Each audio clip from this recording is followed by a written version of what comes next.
चंडीगढ़ जैसे शहर में जब बारिश हो तो सिटी ब्यूटीफुल और भी ब्यूटीफुल लगती है। और ये फिलहाल तस्वीरों में भी आप देख सकते हैं, इस समय तस्वीरें चंडीगढ़ के मध्य मार्ग की आप देख पा रहे हैं, जहां पर बारिश जब हुई तो उसके बाद का नजारा क्या था वो तस्वीरों के माध्यम से आप खुद ब खुद अंदाजा लगा सकते हैं।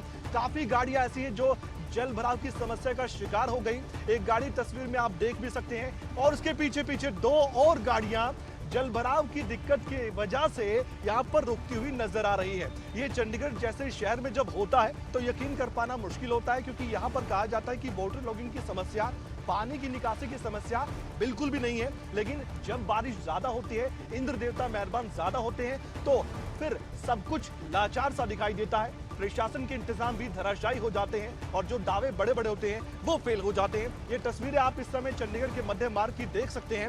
लोग आगे वाहन ना ले जाने की खुद ब खुद ही अपने दिल में ही नसीहत दे रहे होंगे कि आगे जाएं कि ना जाएं। ये तस्वीरों में आप देख सकते हैं, पहले लोगों ने थोड़ी देर के लिए अपने वाहन को रोका, उसके बाद वो सोच रहे थे कि आगे बढ़े या ना बढ़े। उसके बाद हिम्मत करके एक एक करके वाहन आगे बढ़ते दिखाई दिए, क्योंकि सभी को, किसी को ऑफिस जाना था, किसी को अपने घर जाना था, किसी को अपने काम के लिए जाना था और धीरे धीरे वाहन आगे बढ़ते दिखाई दे रहे। लेकिन एक वाहन यहाँ पर दम तोड़ता नजर आया इस जल भराव की समस्या के आगे। तो कह सकते हैं कि काफी शहरों में इस समय उत्तर भारत के बारिश का मौसम खुशनुमा एक महसास देता है, लेकिन कई बार समस्या जल भराव की होती है। लेकिन जिनको इससे खुशी मिलती है वो खुश भी होते हैं। और खासकर हम कहना चाहेंगे कि जो पहाड़ी इलाकों में बरसात होती है उससे समस्या ज्यादा बढ़ती है, खासकर पर्यटकों की। इसलिए सतर्क रहिए, अगर आप पहाड़ी क्षेत्रों में जाते हैं तो एडवाइजरी का ध्यान जरूर रखिएगा, क्योंकि मानसून तो आ चुका है और साथ ही कुछ समस्या भी लाता है, लेकिन अंत में हमें मानसून खुशी दे जाता है।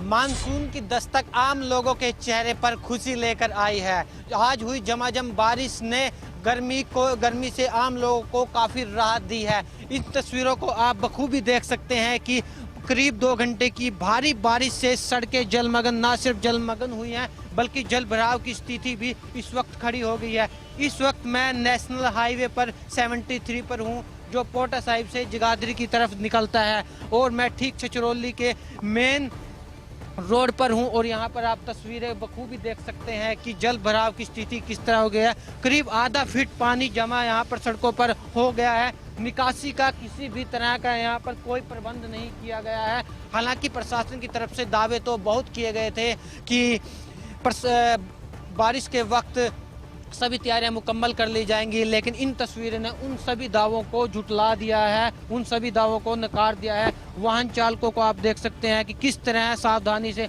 आगे की तरफ बढ़ रहे हैं, चाहे वह छोटा वाहन हो या फिर बड़ा वाहन हो, बड़े ही सावधानी से आगे की तरफ बढ़ रहे हैं। आप इन तस्वीरों में बखूबी देख सकते हैं। हालांकि लोगों को गर्मी से तो जरूर राहत मिली है, लेकिन जो ढाबा संचालक है, होटल संचालक है, उससे इनकी मुश्किलें जरूर बढ़ा दी है। हालांकि यहाँ पर हर बार यही हालात रहते हैं, लेकिन यहाँ हालात सुधरने के नाम नहीं लेते। खैर, इसके अलावा जो किसान है उसको भी इससे बड़ा लाभ होने वाला है, क्योंकि ये बारिश जो है फसलों के लिए बड़े ही फायदेमंद साबित होगी। पलवल अनाज मंडी में मूंग की आवक शुरू हो गई है। ऐसे में किसान भी अपनी मूंग की फसल लेकर मंडी में पहुंचना शुरू हो गए। पलवल में अनाज मंडी में अब मूंग की आवक शुरू हो गई है। ऐसे में बड़ी संख्या में अन्नदाता अपनी मूंग की फसल को लेकर अनाज मंडी में पहुंच रहे हैं। हालांकि मंडी में अभी मूंग की सरकारी खरीद शुरू नहीं की गई, सिर्फ प्राइवेट एजेंसियों की ओर से खरीद की जा रही है। तो वहीं मंडी में किसान कई प्रकार की मूंग की फसल लेकर आ रहे हैं, जिसके आधार पर ही किसानों को आड़तियों की ओर से अलग अलग रेट दिए जा रहे हैं। आपको बता दें कि जिन अन्नदाताओं को मूंग की फसल का मोटा दाना और रंग साफ है, उन किसानों को मूंग का उचित रेट मिल रहा है, लेकिन मूंग की पतली वैरायटी होने पर किसानों को फसल का दाम कम मिल रहा है। ऐसे में आड़तियों की किसानों से अपील है कि फसल को सुखाकर मंडी में लाएं, ताकि किसानों को फसल का उचित मूल्य मिले। अब तक अनाज मंडी पलवल में 9000 क्विंटल की मूंग आ चुकी है और कम से कम 6500 रुपये 6400 रुपये प्रति क्विंटल उसकी बिक्री हुई है। और किसानों से यही अपील है कि वो अपने मूंग को सुखा कर लाए, जिससे कि उन्हें अच्छे दाम मिल सके। वहीं किसान भी अपनी मूंग की फसल के अच्छे दाम मिलने से खुश हैं। किसानों का कहना है कि अब की बार मूंग की अच्छी पैदावार हुई, ऐसे में उन्हें मंडी में मूंग का अच्छा रेट मिल रहा है। अब की बार पैदा अच्छी हुई है और प्राइवेट रेट जो बढ़िया मिल रहे हैं, 5500 से लेकर 6400 तक के हैं। तो वहीं कुछ किसानों का कहना है कि पिछले साल के मुकाबले इस साल मूंग की पैदावार कम हुई। उन्होंने कहा कि मंडी में मूंग की सरकारी खरीद नहीं हो रही है, जबकि प्राइवेट खरीद सुचारू रूप से चल रही है। पिछली बार से पैदावार भी कम निकली है और रेट भी बहुत कम मिल रही है। और सरकारी खरीद तो हमारी पलवल की मंडी में हुई नहीं अभी तक। बस 4800-5000 के समथिंग मूंग बिकी है अभी बार। मूंग की फसल लेकर आया, प्राइवेट वाले लेने हैं 5000, 4900 तक का रेट है, 4800 तक। और अब की बार फसल में रेट भी कम मिल रहा है और वजन भी कम बैठ रहा है। हालांकि अभी अनाज मंडी में मूंग की प्राइवेट एजेंसियों की ओर से खरीद की जा रही है। ऐसे में किसानों की अपील है कि सरकारी खरीद शुरू होनी चाहिए। हालांकि अभी तक अनाज मंडी में मूंग की प्राइवेट एजेंसियां खरीद कर रही हैं। ऐसे में किसानों की अपील है कि सरकारी खरीद भी जल्द शुरू की जाए। बरसात में हो रही देरी का असर अब टमाटर के दामों पर भी पड़ने लगा है। टमाटर के दाम आसमान छू रहे हैं, जिससे लोगों की रसोई का बजट बिगड़ रहा है।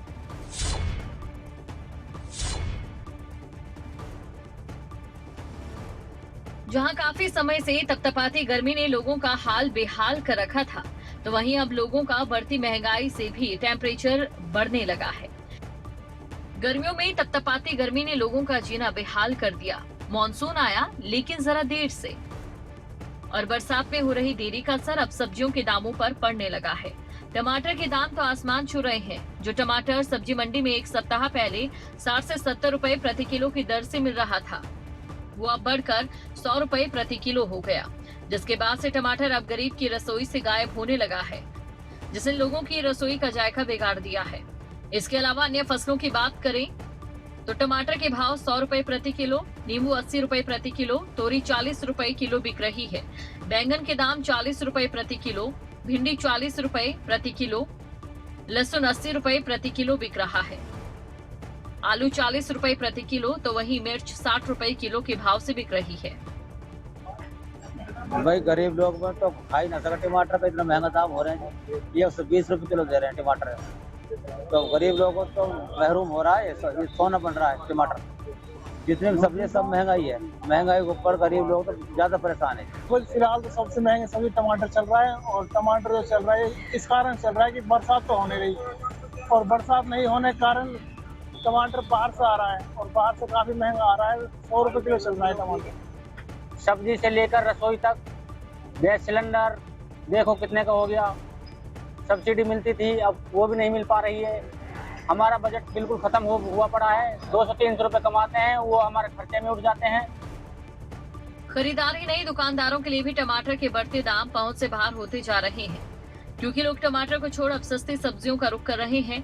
अब ऐसे में जनता भी सरकार पर आरोप लगा रही है कि सरकार ने जो अच्छे दिन लाने का वादा किया था, उस पर सरकार कोई ध्यान नहीं दे रही।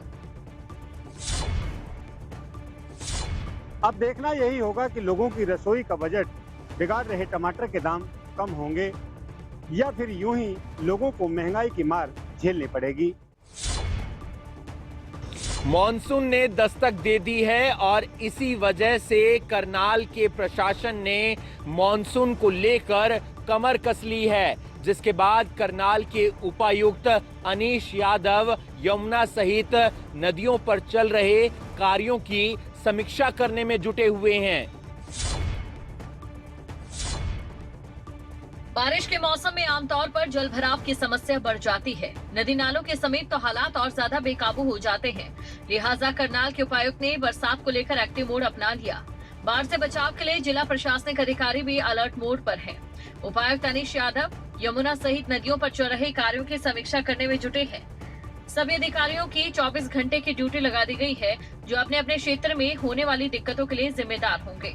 इसके साथ ही उपायुक्त ने सभी निर्माणाधीन कार्यों को पूरा करने के आदेश जारी किए हैं।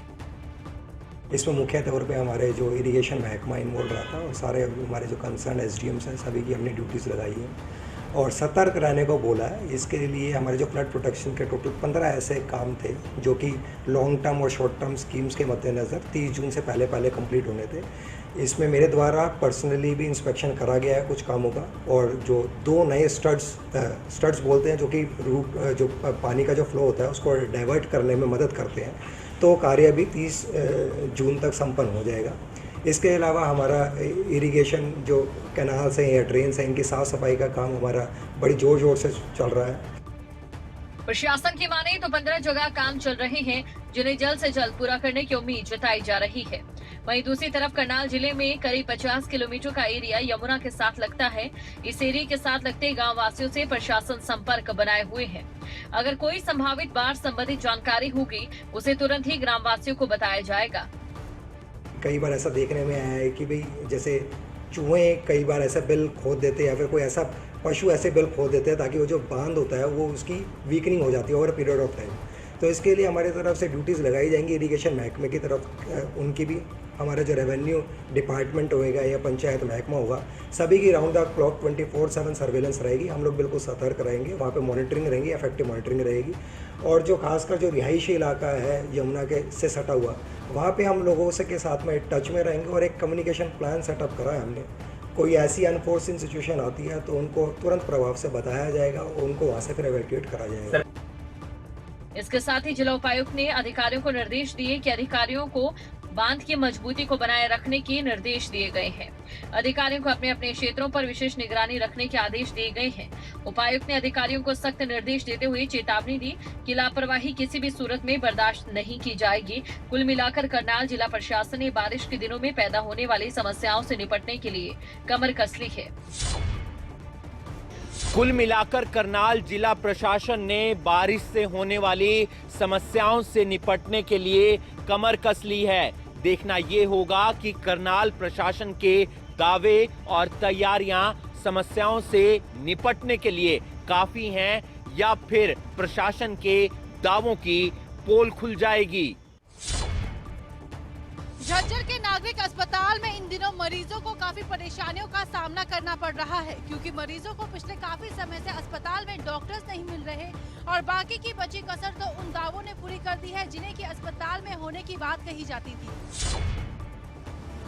झज्जर के नागरिक अस्पताल में डॉक्टरों की कमी से मरीजों को परेशानी का सामना करना पड़ रहा है। यहाँ इलाज करवाने आए लोगों का कहना है कि वो पिछले 1 महीने से लगातार अस्पताल के चक्कर लगा रही हैं, लेकिन डॉक्टर ना होने के कारण उन्हें निराश होकर वापस जाना पड़ता है। मैं होंडा में जब करता हूँ, बच्चे को दिखाने लिया हूँ, बच्चे के कोई डॉक्टर नहीं फिलहाल। बच्चों का काफी बार आ लिया, ये बंद मिलता है, कोई डॉक्टर नहीं यहाँ पे। इसके लिए हमने बेरी जाना पड़ रहा है बच्चों के डॉक्टर के लिए। 3 दिन हो लिया अल्ट्रासाउंड के लिए बोले हुए, मैं यहाँ पे लगातार आ रहा हूँ। यहाँ पे ताला बंद है, कोई नहीं मिलता है। 12,000 रुपये लगते हैं। 1,000 रुपये अगर लगाने होते तो मैं वहीं पे इलाज करवा लेता। यहाँ पे फिर लेना भी क्या है।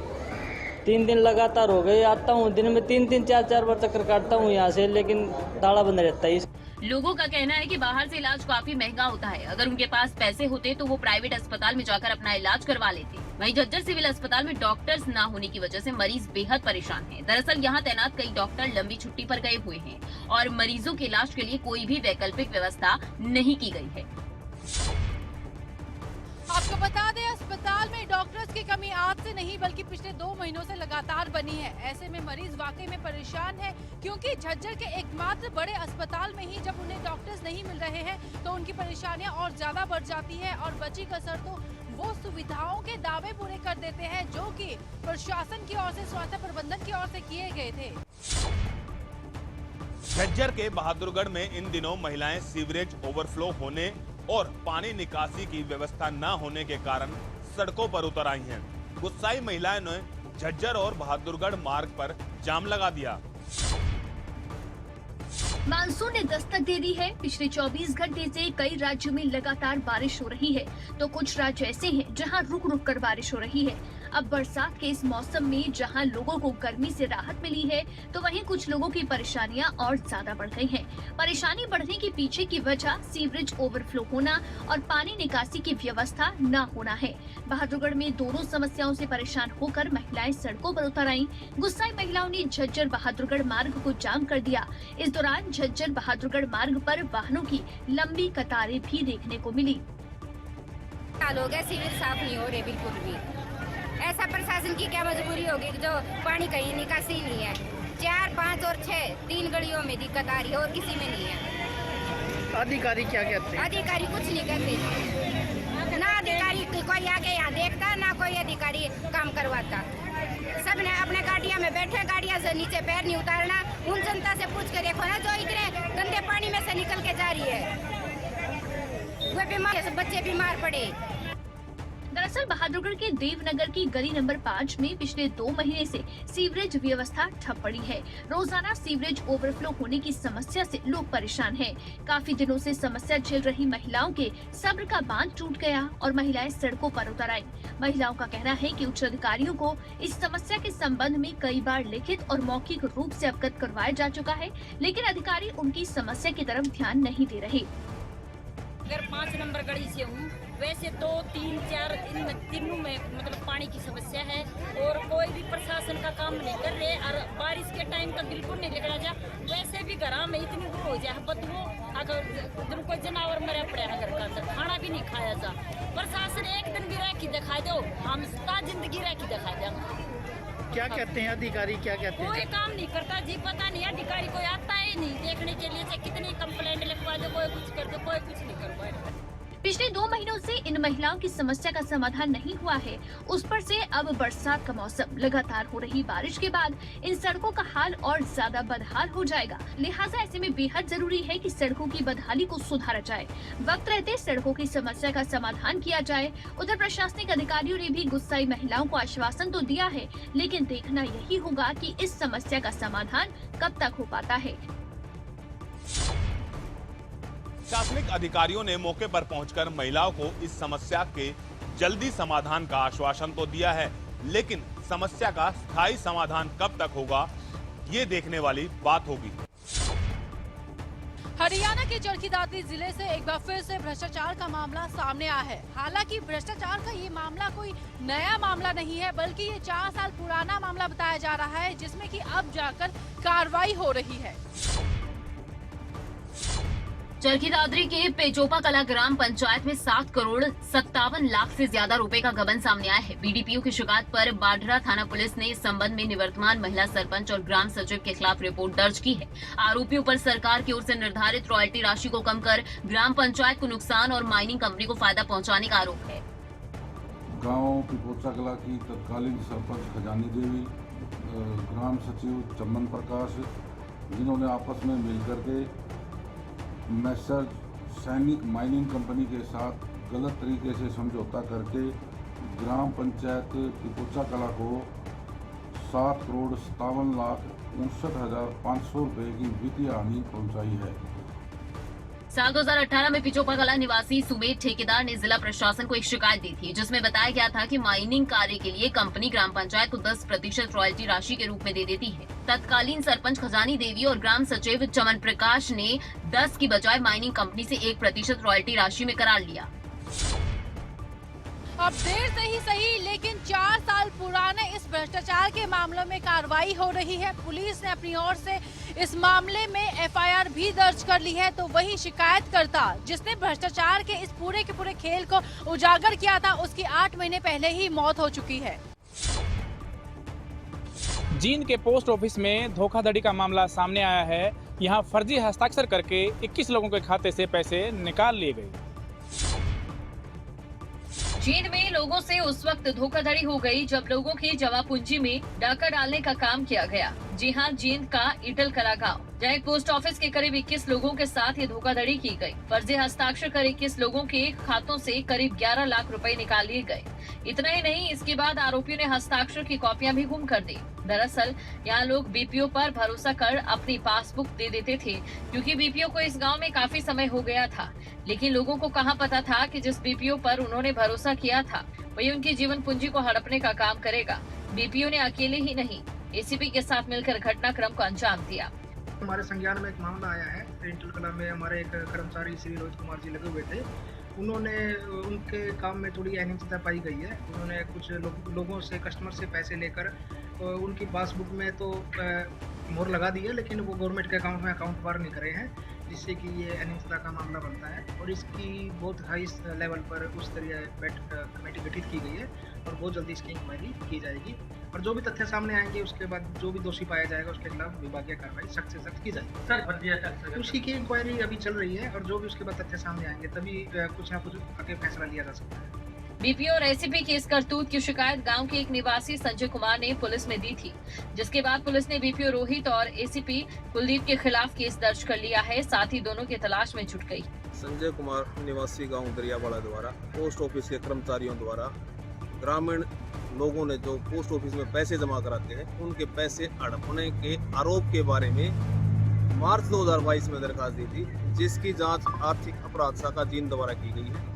एडीए की राय लेने उपरांत एफआईआर दर्ज की गई है, जिसकी जांच है। कितने लोगों के खिलाफ मामला दर्ज किया? इसमें जो पोस्ट कर्मचारी हैं उनके 2 के नाम है, बाकी अन्य गाँव वासियों के नाम है। तो कैसे ठगते थे लोगों को सर, ये किस तरह का फर्जीवाड़ा किया इन्होंने? शिकायत के हिसाब से गांव वालों को बहकाकर उनकी कापियां स्वयं लेकर उन्हीं कापियों से पैसे निकालने के बारे में आरोप लगाए गए। फिलहाल पुलिस आरोपियों की तलाश में जुट गई है। अब देखना यही होगा कि पुलिस आखिर कब तक आरोपियों को पकड़ पाती है। फरीदाबाद में एक शख्स पोस्टर के जरिए न्याय की गुहार लगा रहा है। शख्स के आरोप हैं कि पुलिस कर्मियों ने उसकी शिकायत पर सुनवाई नहीं की, बल्कि आरोपियों के साथ मिलीभगत कर आरोपियों को यूं ही छोड़ दिया। फरीदाबाद की डबुआ कॉलोनी निवासी सोनू गुप्ता को देखें, हाथ में पकड़े पोस्टर को भी जरा ध्यान से पढ़ें, जिस पर साफ शब्दों में लिखा है, भ्रष्ट SHO Sohanlal Khatana, ASI Dinesh, SI Udaypal और हवलदार बलवान के खिलाफ एसआईटी गठित कर उचित जांच करें। नहीं मिला न्याय तो परिवार समेत धरना दूंगा। अब जरा समझिए कि आखिर ऐसा क्या हुआ कि शख्स को सड़कों पर उतरकर इंसाफ की मांग करनी पड़ी। इंसाफ ना मिलने पर चेतावनी देनी पड़ रही है। इन सब के बीच ध्यान आकर्षण करने वाले उन सभी पुलिस कर्मचारियों अधिकारियों के नाम जो इस बोर्ड पर लिखे गए हैं।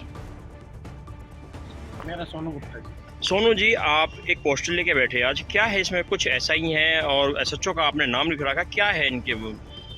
ये सर हमारा एक पारिवारिक मैटर था। एक मेरी माताजी शीला देवी के साथ में एक फरवरी में एक झगड़ा हुआ था, 18 फरवरी, जिसकी मेरी माताजी शीला देवी ने शिकायत दी थी डबुआ थाने में। उस टाइम एसएचओ ये सोनपाल खटाना और उदयपाल और दिनेश एसआई और बलवान उसको देख रहे थे, जिसमें मेरी माताजी शिकायत देने जाती है, मैं साथ में जाता हूं, तो एसएचओ साहब मेरी माताजी से अभद्र भाषा का प्रयोग, बुढ़िया साइड में हो जाए, ये हो, ऐसे कोई भी पब्लिक सिटी बंदा कोई भी डबुआ थाने में उस टाइम आता था, इनके उसमें आता था। पीड़ित शख्स की माने तो 2 साल पहले उसके और उसके परिवार पे हुए जानलेवा हमले के मामले में इन सभी पुलिस कर्मचारियों ने कोई कार्रवाई नहीं की। वहीं इस मामले को लेकर पीड़ित ने हरियाणा के मुख्यमंत्री, गृह मंत्री, DGP Haryana, police commissioner Faridabad और मानव अधिकार आयोग से लेकर अन्य कई बड़े अधिकारियों को शिकायत कर उचित जांच की मांग की है। भाई के लड़के थे, कोई उनमें 2-4 लड़के बाहर के थे और उनके पारिवारिक मैटर था और वो अवैध रूप से दारू वारू का धंधा करते हैं, जो कि सोनपाल खटाना की उनसे और इन चारों पुलिसकर्मियों की सेटिंग थी। इन्होंने मेरे केस को सारा बिगाड़ के रख दिया। मैं सीपी साहब के पास भी पेश हुआ था, उन्होंने मेरी शिकायत पे गंभीरता से लेते हुए क्या नाम है एनआईटी सीआईए को सौंप दी जांच। उसके बावजूद भी जो सीआईए कहती है कि जी इसमें तो नाम और धारा सारी काट रखी है, तो एसएचओ साहब ने एसीपी साहब को गुमराह कर उसमें नाम और धारा भी सारी कटवा दी। पीड़ित ने इंसाफ की गुहार लगाते हुए चेतावनी भी दी है कि अगर इस मामले में उचित कार्रवाई नहीं हुई तो वे मजबूरन अपने पूरे परिवार के साथ धरने प्रदर्शन में बैठ जाएंगे।